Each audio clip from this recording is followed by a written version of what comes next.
Hi, I'd like to show you the application that I built for the Crane Simulator, which you will be required to do for your project number 3. Yours may look different, but this will give you some ideas of what features we're looking for. So there is a lot of explanation just in text on this about the color key that we will use and the motion keys that will be represented by numbers. The only live part of this display is in the middle, and that's a GUI 0 waffle widget. The waffle widget can be created with an arbitrary number of rows and columns, and each cell is represented by a pair of numbers, the first representing the X location and the second the Y location. We can both set the color of those cells, and we can also have our program read the color of those cells. So let's look at a couple of features that we have here. The yellow, as we know, is the empty crane that starts at the upper left. So with the number 6, we can move this over, and notice when we pass over the crate stays in place because we haven't picked it up. Notice now that even though I'm typing the number 6, it's not moving the crane is not moving anywhere because it's reached the end of the field.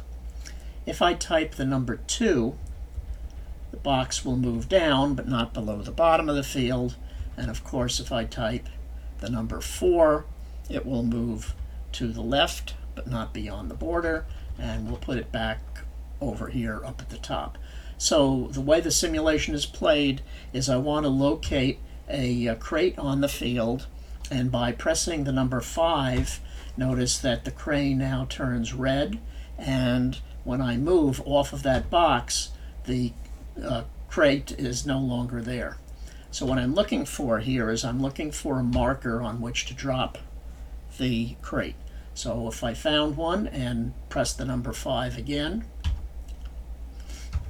now I have a white box showing that I have successfully dropped the crate on a marker. So come over here, pick up another box, go down here and drop it off. Let's go back to the top, pick up this, but now if I make a mistake and hit the number 5 here,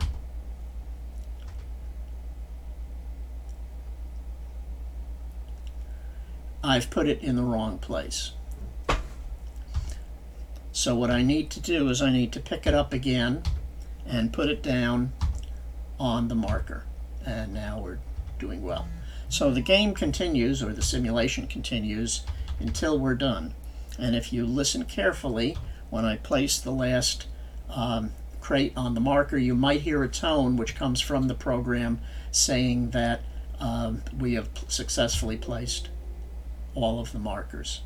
You can't see the message that comes up because it's in another window. So that's the end of the round of simulation. If you want to extend this further, you could consider putting some buttons on the bottom of this to either reset the simulation or to exit the display.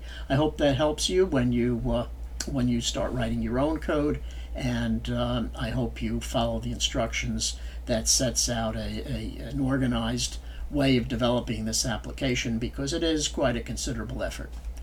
As usual, let me know if you have any questions.